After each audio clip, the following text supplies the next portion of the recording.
Hi, I'm Stacey Holmes, and this is Glordinary, a few moments where we celebrate God's glory and champion the ordinary. I'm glad you're here.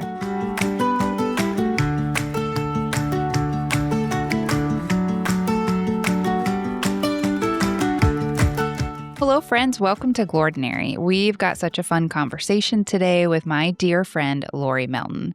Now, Lori and I have known each other for over a decade. And Lori's one of those people, when you meet her, you just kind of say to yourself, I want to be friends with her. And when I met Lori in 2015, she was just about one step ahead of me in life, in parenting, and in homeschooling. And we met at a spiritual formation class, which is just a class that kind of teaches you how to go a little bit deeper in some of the foundational practices of Christianity. And I had no idea that we would go on to be classmates for the next 5 or so years, and then later retreat leaders together. And it was on one of those retreats in 2023, as I was sharing with Lori that I think God's inviting me to start a podcast, she said one of the most helpful statements to me ever. And I refer to it often when my perfectionistic self wants to get stuck. And she said, Stace, there's no way to begin except as a beginner. And it just dials down that fear factor for me. So thank you, Lori. So I'm so excited to share my friend Lori with you today and her new book, Journey with a Giant, that we're going to be talking about. So please welcome to Glordinary, my friend, Lori Melton. Whoa. Well, hey, Lori. Hello. No pressure there, one. but I know, be awesome, okay? I know, yes. I know. Isn't it great to have a friend that's one step ahead of you? Like in life, Yes. It's so great. Like, tell me all the mistakes to avoid and tell me what I need to know. I mean, just set me up, Right. And tell me that I'm going to make it. Tell me that I can do Yeah. this. Tell me that it's going to be worth it. Like all of the things. Yes. That's what you've been for me. That's who you are to me. So I'm grateful you're here. Yeah. So thank you. I'm so thankful to be here. I've been listening to your podcast and loving it every time it comes Thank on, you. except for that one series where you made us wait every day to hear the next part. That I was going to call you about that, but I think I did text you and be like, put those episodes out. I know that was with Becky Nehemiah, my other good friend. Yes, I know you did not love that. I did. You know what? That was a little throwback to when we were all growing up and we had to wait another week before the next episode of our TV show would come on. So, Lori, that was just kind of like your same bat time, same bat channel next day. You just had to wait. I know. It was good for me. I agree. Yeah. So is there anything else that you would love for our listeners to know about you? Man, well, I'm an empty nester, and my husband and I own a little retreat center in Western Michigan called the Sanctuary at Bear Creek. And that kind of kicked off our empty nest season, was that new invitation and new ministry mission for us. And little did I know that right around the corner was going to be spiritual direction training, and then writing opening up for me, and then eventually a lifelong dream to write a book. So I feel like my story is so powerful for empty nest women, especially because of the new things that God has for us. And I've seen that in your life too. And I've kind of been observing in different women in that age category. Like often God has these new wonderful things right around the corner that he invites us into. And so, it's a wonderful time of life. Yeah. But I mean, I would say too, this has also been for your husband, Brian, as well. Like it hasn't just been something that's been for you, but it's really something that you guys have been able to like tag team on together. Yes. And you did mention the empty nest. Do you want to tell us how many kids you have? Because that's kind of a little overachiever. That's right. We have 6 kids, one at a time, 6 pregnancies. I earned every one of them, So we have 5 sons, and then God was gracious and gave us a daughter. Thank you, Jesus. He's merciful. So they're all grown. They range in age from 37 down to 25 right now. 3 are married. I have 3 grandchildren, 2 girls and 1 boy. So the girls are currently outnumbering the boys in our family, which is a wonderful switch. And will continue to, right? Yes, we have, twin granddaughters due in March, April, somewhere around then. So we got these Woohoo! 2 little girls, and I am actually a fraternal twin with a sister. So I'm a twin combo with a sister. So I'm super excited to have that in common with my little granddaughter who's gonna show up here in a couple months. Yeah, that's so fun. So Yeah. 6 kids that you homeschooled. Yeah, we homeschooled. Yep, we did, and we did a little of everything. I mean, we did send to charter school for a while, we did some private school for a while. We tried to take it year by year with what was Yeah. best for each one of the kids at the time. So, yeah, but that was a great phase of my life. Oh, I loved it. I just loved it. So, yeah, each one So has let been me wonderful. So let me ask you this, Lori, because I'm listening to your intro here and I'm thinking, okay, I know you as a dear friend. Somebody that doesn't know you and they're just tuning in right now, they're hearing this stuff about you that you've had 6 kids, that you homeschooled all of them. Now you've written a book, you have this I know. retreat center.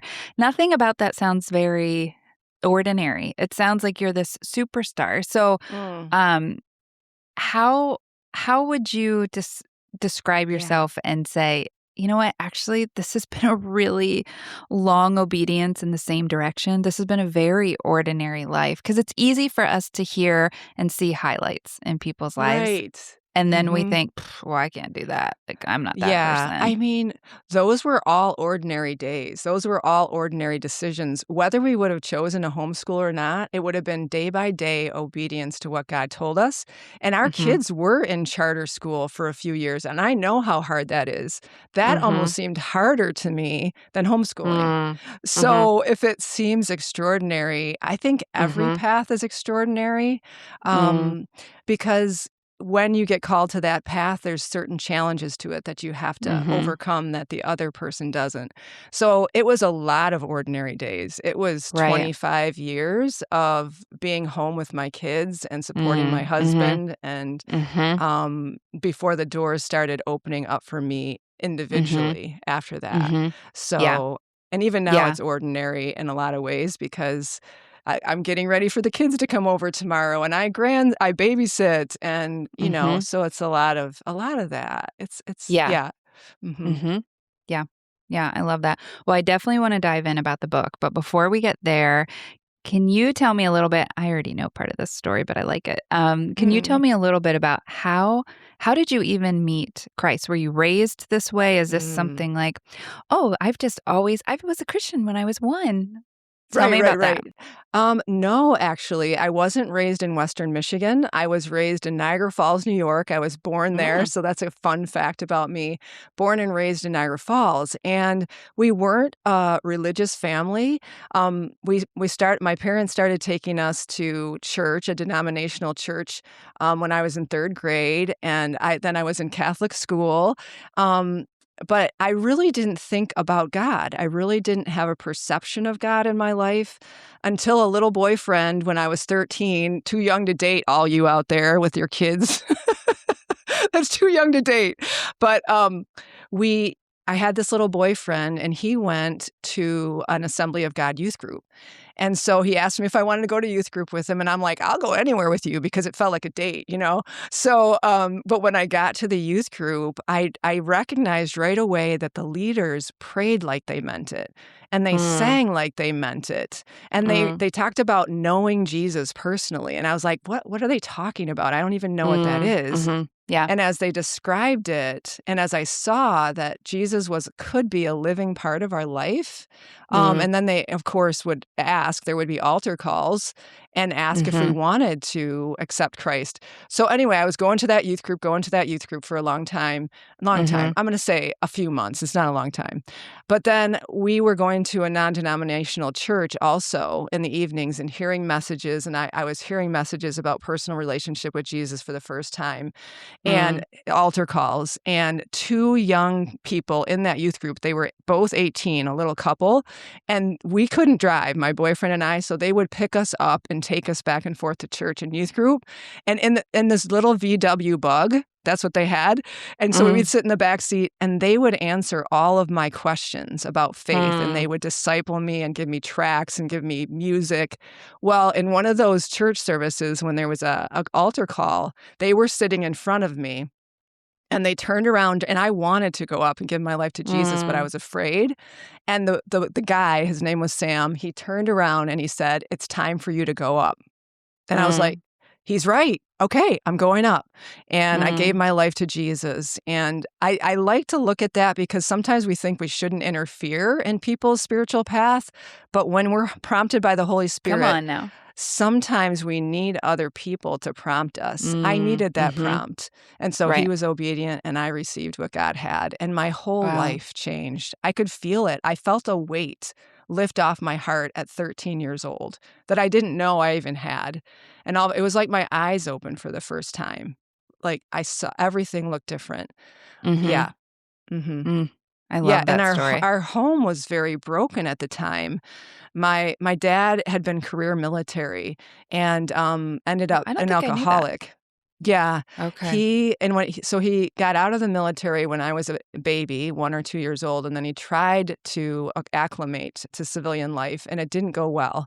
Mm. So he ended up falling into alcoholism, and he died 6 months before I gave my life to Jesus. At the same time I was dating this little boyfriend, he passed Okay. away. And so right about the time when I was confused as all get out, would have made every Right. bad choice in the world, the Right. Lord showed up and rescued me. Hmm. Man, I love that story. I was familiar with it, but I didn't remember or else I didn't know all those details. And man, Yeah. that's like those are the times that I feel like God not only showed up, but he like showed off. Like, let me show you what I can do here. Let me just show you what I can do. And then that really started you on your journey with Christ, right? Like you kind of Mhm. like just took Yeah. off with him then, Yeah. right? Yeah, yeah, I had a hunger to grow and to study Mhm. the word. The Bible that or the church that I was in taught how to study the Bible and encouraged it and hearing God's Mhm. voice for the Bible. So I was in Mhm. high school at the time. So after school, I would come home and I had my own room. I would shut the door and with my Bible and a notebook and a concordance and a dictionary, like I had a old-fashioned dictionary, and I would just start reading the word and cross references and looking up words in the dictionary and looking them up in the concordance. And God was planting all kinds of revelation in my heart. The Holy Spirit was speaking to me.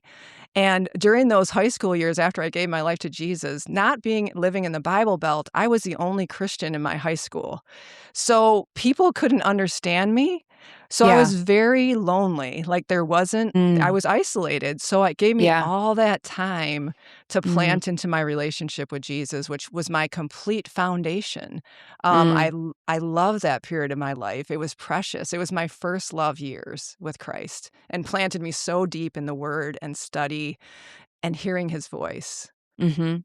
Mhm. Yeah. Yeah, and I can affirm that as I'm hearing your story because I can remember sitting in classes with you over all these years, and you would be the only one with their laptop out, and you would be just click, click, click, click, click, click, click, click, click the whole time Yes. as, like, our professors were chatting and stuff, and, I mean, several of us would take notes, but, man, you were right there on your keyboard, click, click, click, click, click, Yeah. and you just, like, absorbed all of it, so I love Mhm. that. Yeah. God made me a studier. I love learning. I love You're a little learning. Berean. Yeah. Mhm. Yeah, I don't know, but yeah, Mhm. that's how he created me. Mhm. Well, and actually, I think that poised you well for being able to write this book, Journey with Mhm. a Giant. But before we get there, I wanna ask you how talk to me about how the invitation came for Mm. Mhm. you had this deep-seated desire from the time you were young that you wanted to write a Yes. book. And, Mhm. of Mhm. course, you wanted to write a book, being, like, the studious person you are, this personality that you have. I mean, it Mhm. is so odd that you would sit down with, like, the Bible and a concordance and a dictionary, like, that is not normal behavior, especially for a teenager. So, I'm Right? like, yes, you are my kind of people, but, Yeah. like, how I did you loved get it. from there? You have this Mhm. desire, and then Mhm. take me through a little bit of that invitation of where Yeah, this even yeah. came from. Yeah, I way back I went to 1 year of college and I met my husband and we ended up, I got my MRS degree. I like to tell people in the accelerated program, like So top of my you class. were you I were was first to gifted. graduated in there. But during that first year of college, when I was writing papers, I realized I had a gift for writing and a desire to write. And then I went into marriage and raising our kids. So I set that on the shelf and God brought it back later. So what happened was when we were in spiritual direction training, one of the practices that they introduced us to was walking with a spiritual giant. They pulled out a sheet of paper with about 50 names on it and said, okay, everybody, as a sideline to our curriculum, you're going to choose one of these heroes of the faith to lightly study. They called it walking with for the Mhm, year and just see mhm, how it shapes your life. And I know mhm. some red flags were going off in me because of my Right. Catholic Me too. background. Like, we look at this a little different. With saints aren't a part of our denomination. I'm not comfortable with that. But the Holy Spirit was right there just to calm me down and just say, hey, this is all, you're safe. And this is not, you can just watch. And if it crosses any lines, you can exit. Right. Mhm, So he calmed me down.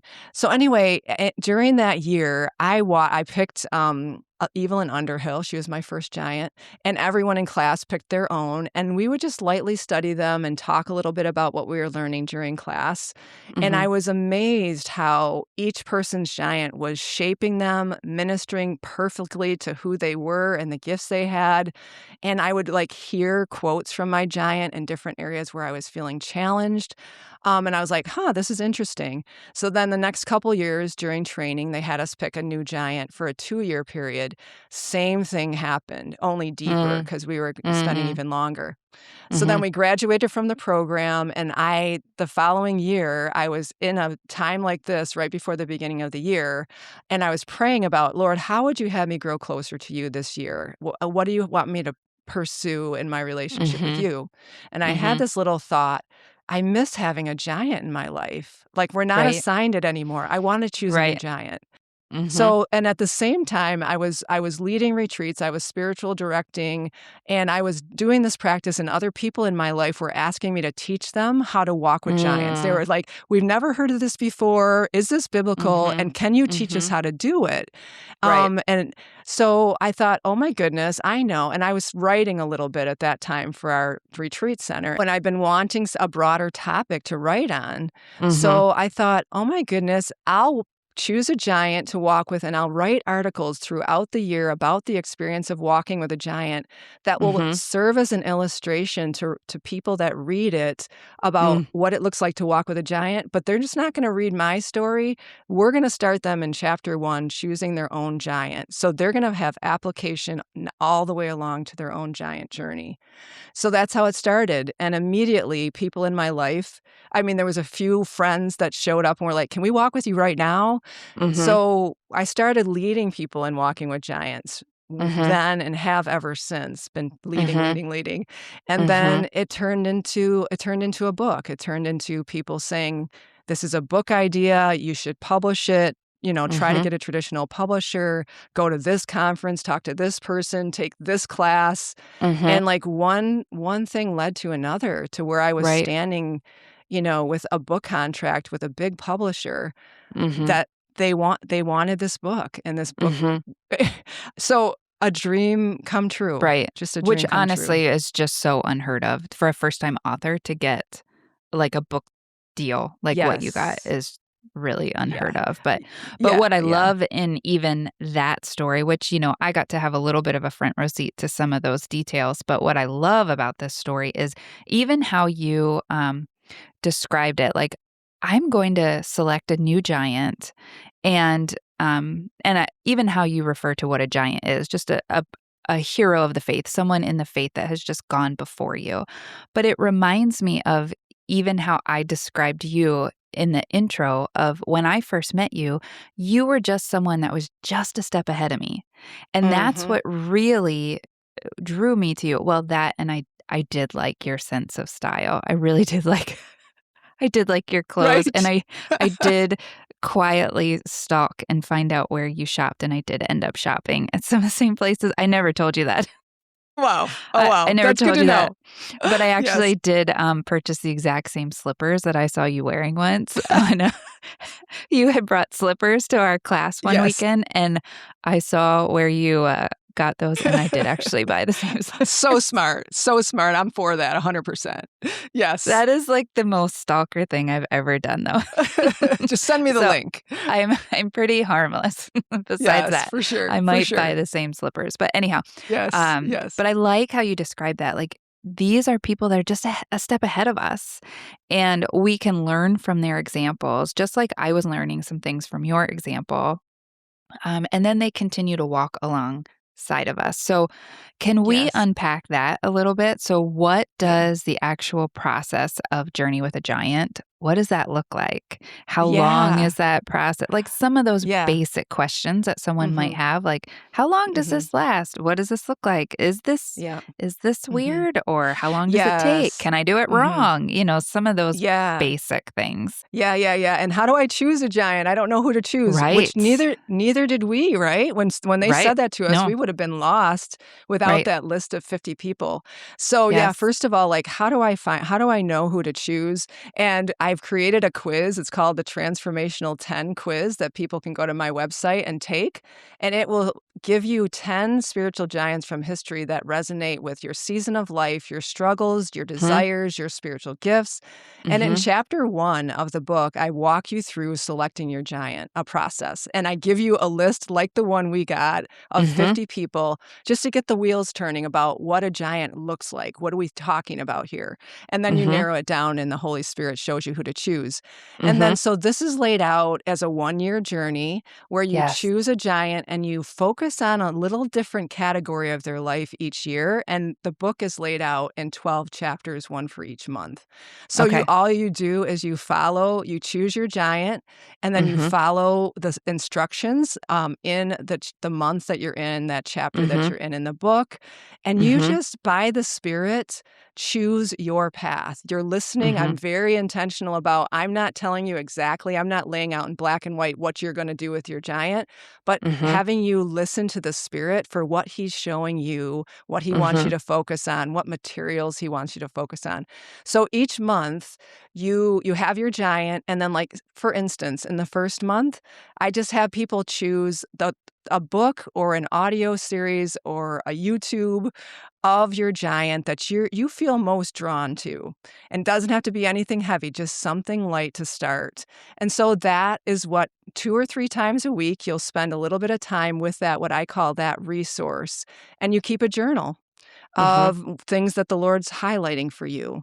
And Mhm. then if you have a friend that's also doing it with you, or you're a part of the Journey with the Giant Facebook group, you can come in and share and hear about other people's journey, and it just keeps you continuing Mhm. on your journey. So, and Mhm. then each month you just circle back around, you do that same process again with maybe I'll give you suggestions each month about maybe a different Mhm. category of the giant's life that you could Sure, like focus some on. prompts. Mhm. Mhm. Yeah. And then you just continue that journey, and some months will be a little bit more, time for you, and other months, like in the summer, there's months where it's just like you're just taking it easy and slow. You're just Yeah. maybe taking a book to the beach while you're with your family on vacation, or going on a little field trip, like someone that Mhm. shows Harriet Tubman was down in Tennessee, and they went on a historic tour and then just journaled about it. So Mm, what mhm. happens as we do this with our giant is that God is speaking into your own life and shaping your own life Mm. in ways that you haven't experienced before in your Christian life because of their example. Yeah. Yeah. Mhm. No, that's great. One thing I really loved about your book is how short each week's, reading is. They're really only like Mhm. 2 or 3 pages, Yes. which Yes. honestly, though, I think that is such a huge win because instantly you feel like, "Oh, I have like a whole year to Uh-huh. read this book and to do this process. This is not something I have to bang out." And then each week within that is so doable. And I think that Yes. that is so encouraging because, for one, if someone isn't a reader, that can feel overwhelming just to begin with, if they think, "Ugh, I'm not really a reader." But this is really doable. And the Mhm. pace is, um, somewhat like self-selected a little bit. Like it isn't, Mhm. there's nothing driving about the Mm-mm. pace. And Mhm.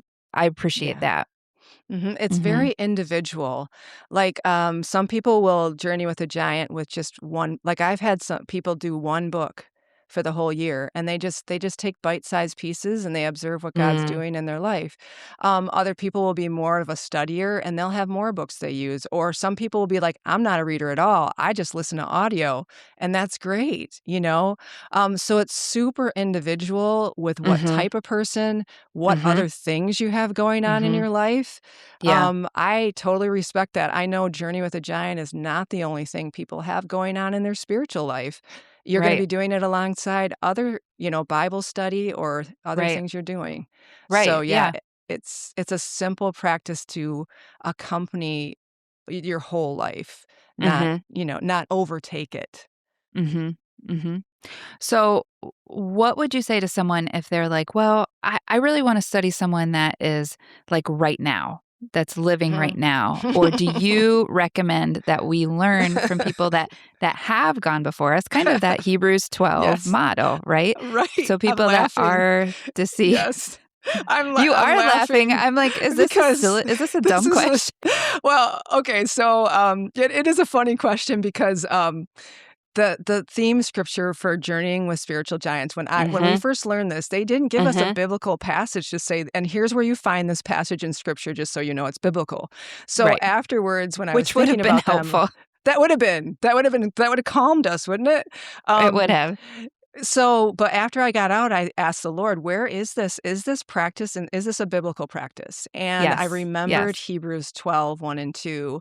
"Therefore, since we are surrounded by this great cloud of witnesses, let us throw off everything that hinders and weighs us down, fix our eyes on Jesus, and faithfully run our race." That's a paraphrase. Anyway, so it's in there in the cloud of Mhm. witnesses. So, and Yes. then that those 2 verses are referring back to chapter 11 where they're citing all Mhm. these people from the Old Testament who Mhm. are the cloud of witnesses referred to.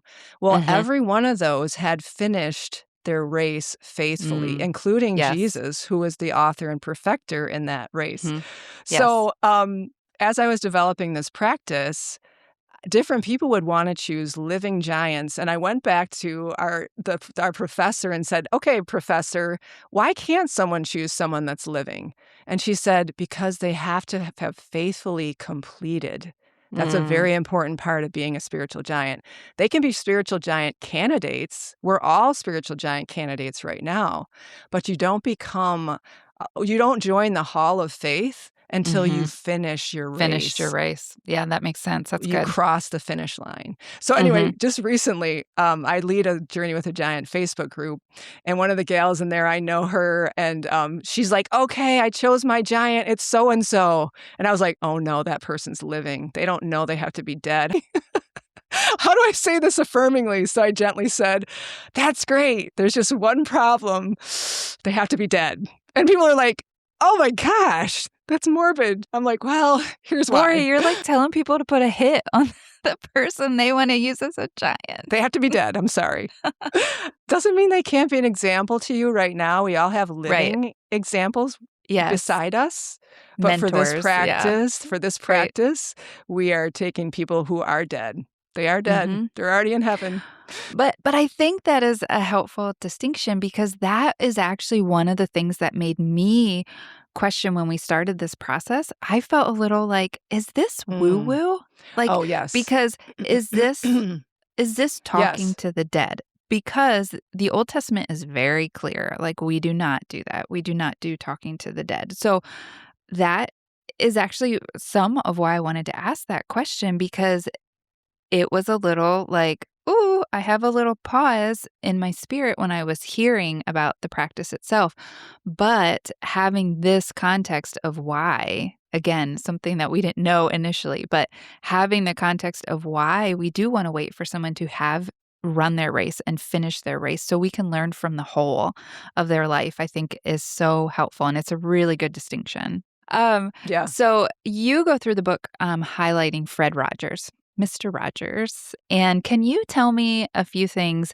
Okay, because obviously here on Glorinary, we're all about glimpsing glory in the ordinary of our lives. So, how were you able to see in Mr. Rogers' life just the ordinariness of his Mhm. life? Mm. First of all, by his quirkiness, I mean, Okay. he was Talk to me about so that. he was awkward, and, that's helpful to Man, I me can because relate to that. Like, he I am didn't do awkward. things perfectly. He didn't do things Mm, perfectly. He showed up, on TV, um, with his quirks, he was not charismatic. He didn't act well. He mhm, didn't think he wrote well. Um, he wasn't smooth, and so that to me has encouraged me every step of the way as I feel like this I don't know what I'm doing, and I feel kinda, yeah, like, odd right now, and, like, I don't know how to do all this smooth stuff that I'm supposed to do as a professional, but right. he showed up, and humility is showing up. So that's one way, that he showed me. Also, he was so ordinary in his presence with people, and he was Mm, present to everyone. He was not a respecter of persons. mm, He treated the taxi driver that picked him up with regard, sincere regard. As much as he would rather spend time with that person or the person at his gym that, cleaned the locker rooms than get mm, invited to these celebrity like the White House. He wanted to get out of mhm, there. He wanted to mm, spend time mhm, with real people, and when he mm, was with you, he was 100% with you. And mhm, he had kids that he loved dearly. He spent summers at a little summer cottage that he never fixed up. They called it the hmm, Crooked House because it was just this rickety old house, and he had all the money in the hmm, world, but he never that was enough. Like, ordinary was hmm. beautiful to him. Ugh, He wanted to be ordinary. He had a he's very my people. I ordinary so relate to that. Yeah. He had a very ordinary schedule. He got Mm, up at the same time every morning. He had his mhm, morning routine with Jesus. He went to the same health club. I mean, so there was a lot of ordinariness to him as famous as he was. And I think wow. he was intentional about that. Mhm, He wanted to stay ordinary. The beauty was in the ordinary to him. mhm, mhm. And me Yeah, too. yeah, yeah. So how do you feel like that is helping you now? Because now you've come into this new season where you've just launched this book. Um, you did land a pretty great book deal. Like, that's a big Yes. deal. And so how do Yes. you feel like Fred, Mhm. I'm just calling him Fred because I apparently I'm on a know. first name basis with him, but I how do you feel like his story as your giant really Mhm. helped prepare you for right now and Yeah, this yep. season and walking into some pretty big yeses that have been so, such deep desires from so many decades ago? Like, how do you feel like he really prepared you for where you are now? Yeah, like, with big doors that open, Mhm. being both, like, that I don't choose one or the other. I'm still mom, I'm still grandma, I'm Mhm. still Brian's wife, and Mhm. just like he was, just like when Mm. he would, Mhm. tussle with his grandkids, and I'm learning how to do that. I haven't Mhm. fully learned how to do that because I'm Mhm. just now but I feel like God has an important shift even in this last month that I've been leaning on into him in prayer for Mm. 2026 now that the book is out. Mhm. I'm shifting. He's shifting me again to you are both of those things. You are fully Mm. mom, fully Mhm. wife, fully grandma, and you are Mhm. also walking in these callings. Whatever Mm. doors may open, Mhm. I'm still mom. Mhm. I'm still wife and friend. Mhm. Mhm. Yeah. Mhm. Very similar to, like, I'm still in my quote unquote crooked house, Yes, like yes, like yes. how Mr. Rogers stayed. Yes. Yeah. And he took the thing about the crooked house too that's encouraging for anyone who's stepping out in new ways and can get kinda lost in those things, is Mhm. that he always took the summers and went to Nantucket Island, where the crooked house was. He took time away when he could Mm. have worked 24/7, Oh, 365 that's days a good. year, but Right. he valued it, and that Sabbath. speaks to me. Yes. Yeah, Yeah, he and did that's a maybe Sabbath how he rest. stayed. He stayed Mhm. grounded probably that way. Like, Mhm. you have to Mhm. take time away and be normal. Mhm. Mhm. Um, mhm. Not that I have that problem. Most of my life is very normal. There's these little moments where I'm on an interview or, whatever, but Mhm. yeah. Mhm. Yeah. Yeah. Well, let me ask you, kind of pivoting a little bit away from the book now. Let me ask you this question just kind of for funsies. But one of the things I like to say a lot on the show is that God knows how to speak to me in a way that I know how to hear. And God knows how to Mhm. speak to you, Lori, in a way that you know how to hear. So, what would you say is one of the biggest ways that you hear and connect with the Lord? Mm. Time alone with God, Mhm. retreat. Before I wrote the book, before we had the sanctuary, I was a retreater. I would go and spend time alone with God for on day retreats, and just that was such a intimate connection. I mean, even going back in my high school days when I spent time alone in my bedroom with the Lord, or strapped my cassette player to my bike rack and rode around Niagara Falls, before there were headphones blaring like Keith Green. Um, so, that thread of my intimacy with God that went way Mhm. back there continued as I was raising my kids. I would take days alone with God. Then God Yeah. gave us the retreat center. Then the book came and I poured myself into writing in the book. And you know what? Now I'm back. And guess what? One of the first things to come back is retreating. Like, I Mm. just got back from a 24-hour retreat. I was like, "Lord, I wanna get this is a Mhm. special place for you and I know Right. why. I know Right. why. It goes way Mhm. back." Mhm. Yeah. Yeah. Just that quiet time in his presence. And yeah. Yeah. Mhm. Mhm. Just the solitude, the silence. Yeah. God is in silence, and we Mm. need it to heal our inside person that's so fragmented every other part Mm. of, our life. Mhm. And so he touches us and he heals when we just Mm. get quiet. Get Just quiet. to have the Yeah. time to walk outside, eat your breakfast Mhm. slow. Yeah. Mhm. Yeah, hot drinks, Yeah. very important. Some of these Unlimited. slow burn. Hey, I'm right there with you. I'm Yes. nonstop with the coffee. Yes, Uh, yes. so, so Lori, where can people find you? Where can they find the book? Where can they find out about the sanctuary at Bear Creek? Where can they just Mhm. learn more about Lori G. Melton? And I want to make sure I put the Yes. G in there. The G is important. Exactly. Lori Glenn, Lori G. Melton. Yeah, I have a website, lorigmelton.com, and where you can learn about the book, all the resources. There's a discussion guide if you're going to do the book with Mhm. others. There's a Bible reading plan that goes with Journey with a Giant on there. There's the quiz, there's videos. The podcast series, I have a Journey with a Giant podcast series that is really Mhm. fun, and we interviewed you on that one.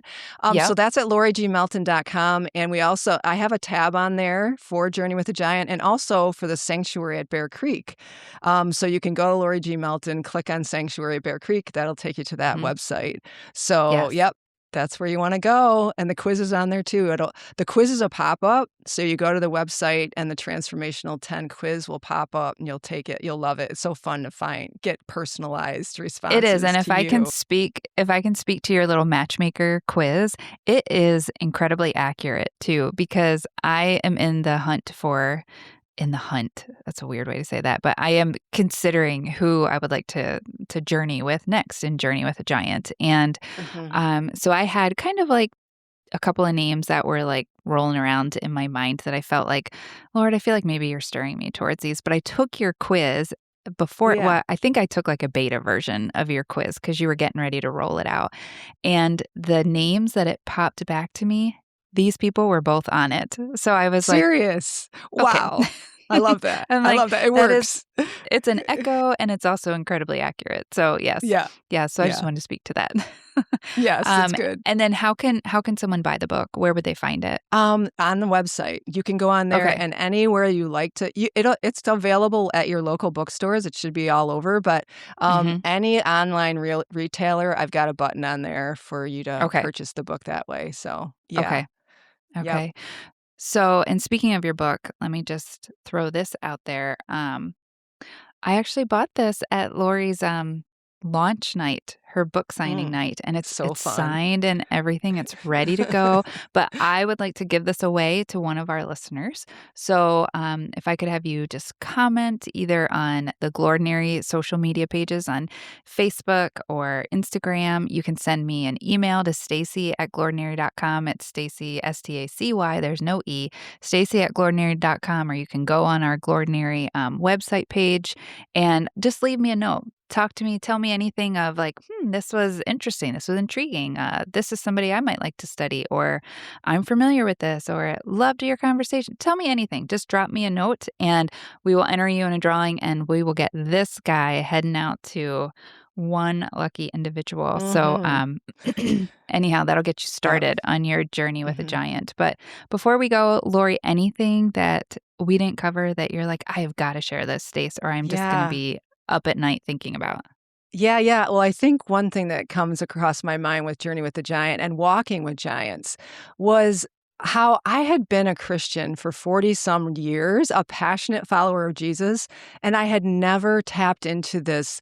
I look at it like a treasure chest along our path of life, that I feel like it was a treasure chest and God was just waiting for me to open the lid and discover what the heroes of the faith and the cloud of witnesses, the gift they're supposed to be in our discipleship life with Jesus.